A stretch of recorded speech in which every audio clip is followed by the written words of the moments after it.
Au-dessus. Naaseh Venatzliya. Oui. On commence Yoma.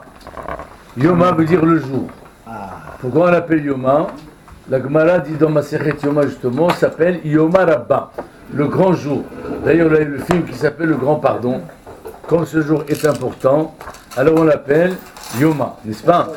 Dans Yoma, il y a 8 chapitres. 7 consacrés à ce qu'on appelle Avodat Yom Kippourim. C'est le culte de Kippour. Ouais, et ça, vous allez voir, c'est pas du tout évident. Le 8e Perek, il parle de la Teshuvah, de l'utilité de Kippour, est-ce qu'il pardonne, il ne pardonne pas, quelles sont les conditions, quels sont le droit de faire, quels n'ont pas le droit de faire, etc. Ok? Les 2 premiers chapitres, là, que nous allons commencer, on ne va pas tarder. 1, parce que c'est facile.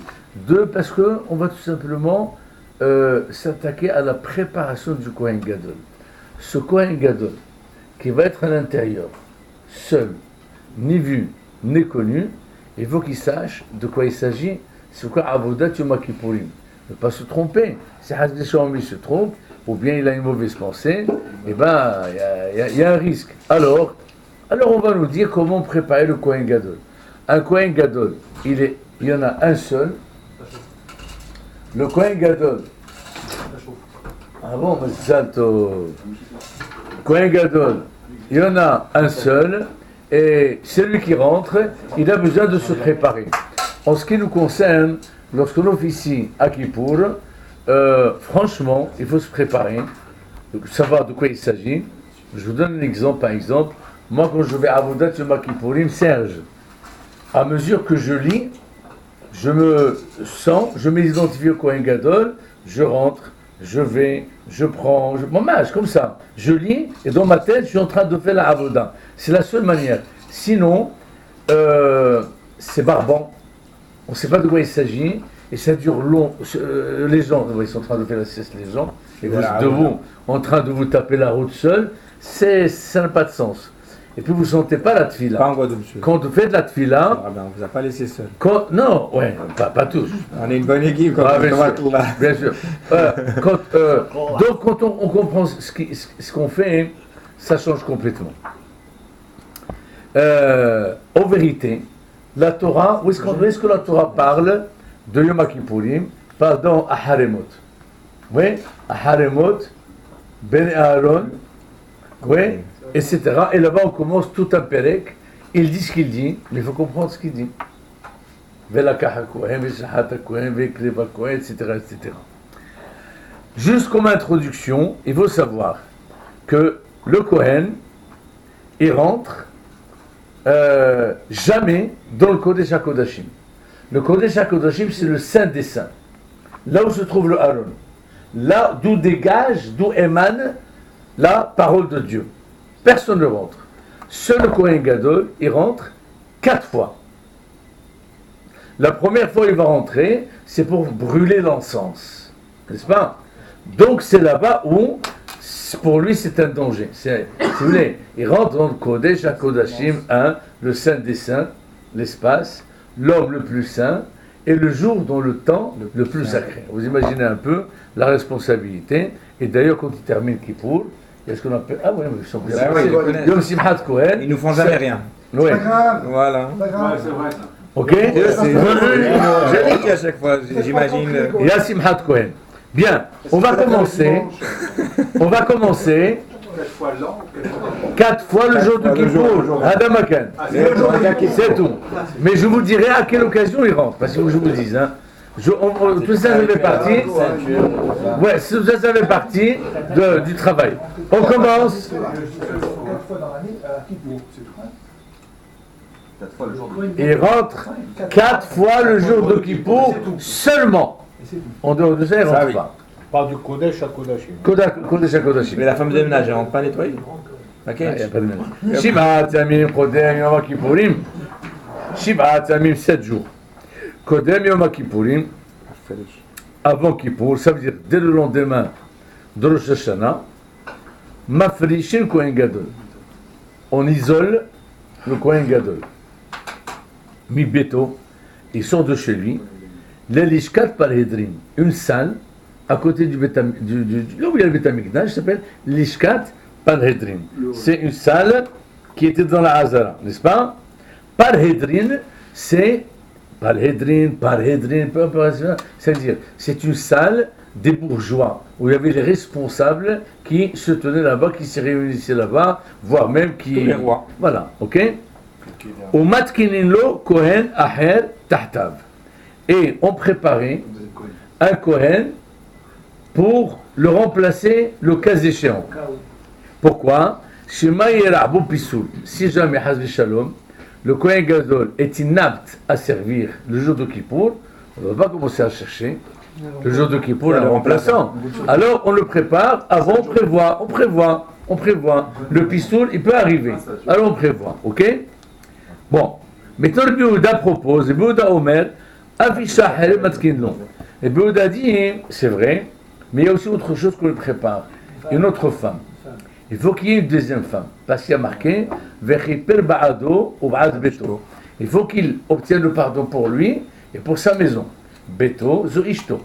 Si, donc il faut que quelqu'un qui soit marié. Si Hazdi Shalom, sa femme, le Alenou, a un pépin, elle décède, il va se trouver seul. Ça a vaudé les psoulas. Alors, forcément, on lui prépare une femme pour, comme, alors, la Gemara dit, Ba'ad Beto, Beto c'est Ishto, Usahat, et comment tu veux le préparer une autre?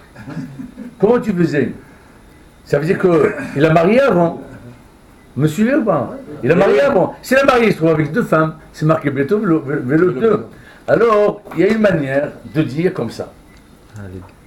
Avant Kippour, il épouse la deuxième. Ah, carrément, elle n'est même pas réservée.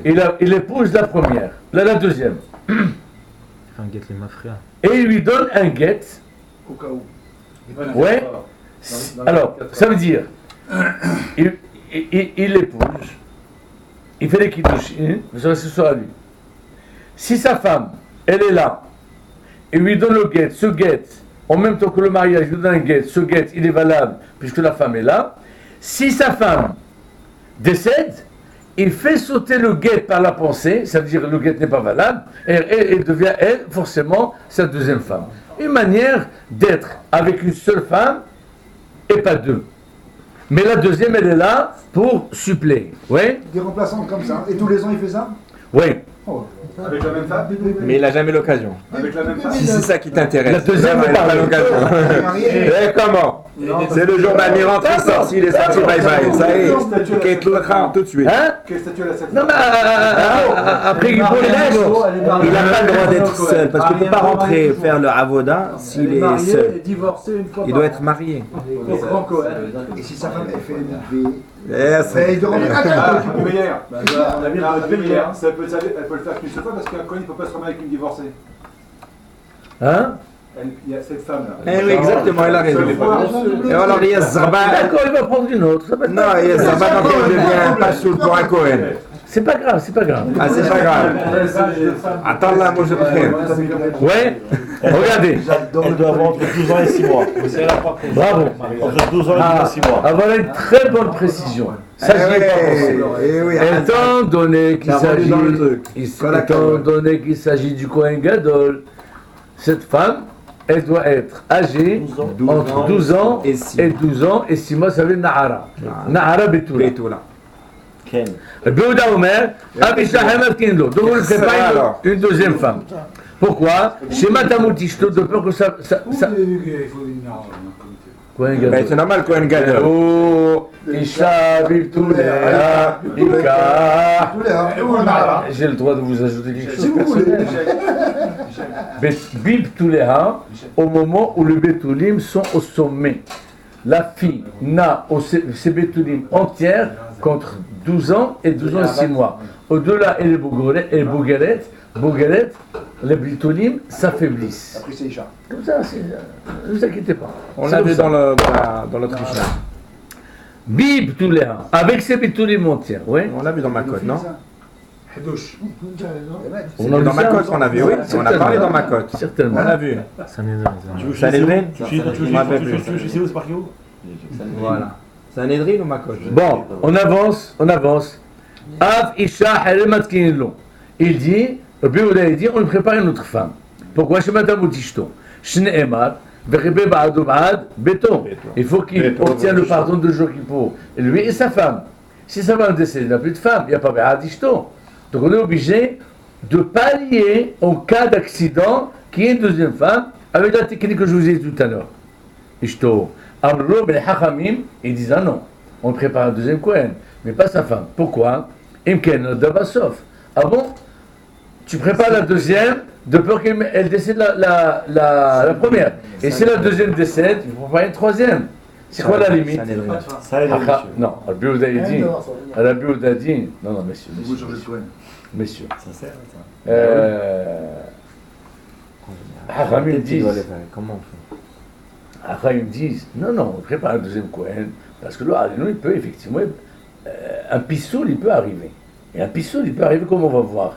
Mais un décès, c'est pas tout le temps que les femmes, l'homme ou la femme décède. C'est un risque qui est très loin. Alors, est-ce qu'on prépare? On ne prépare pas. Mais le pissoul, il peut être pas soul. À tout bout de champ, il peut être pas soul. On prépare un autre Kohen. Donc, Hachamim, ils disent, une autre femme. Hachamim, ils disent, on prépare un autre Kohen, mais pas une autre femme. Et Rabbi Yehuda, il dit, il faut préparer aussi une autre femme. Là, elle n'a pas comme Hachamim. J'écoute. C'est pas plus simple, le Kohen Gadol, il fait un guet à sa première femme avant les 17 jours. Ah là, c'est bon. Non, Elle l'a accompagnée tout le temps. Pourquoi? Mais il va pas la reprendre, il peut pas revenir avec elle. Ça va être une divorcée alors. Non, mais je ne comprends pas pourquoi lui préparer un guet avant. C'est pour ça que. Mais pourquoi lui préparer un guet avant? Ça peut être un guet avant. Mais ils oublient que c'est un Cohen, il peut pas revenir avec elle. Si elle meurt, Alors. c'est quoi le cas? Mais c'est un Cohen, il faut qu'ils soient mariés. elle peut pas, il peut pas revenir avec elle, il est Cohen.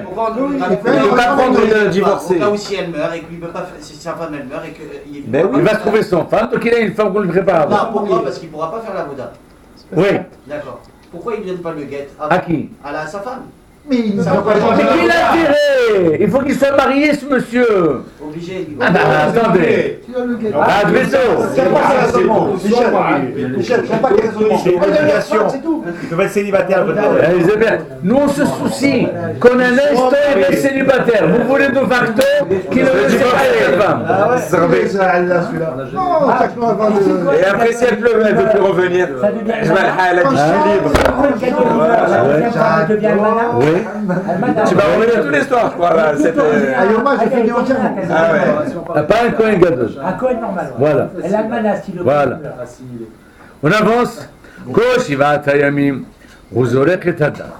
Donc, pourquoi on le sépare 7 jours avant?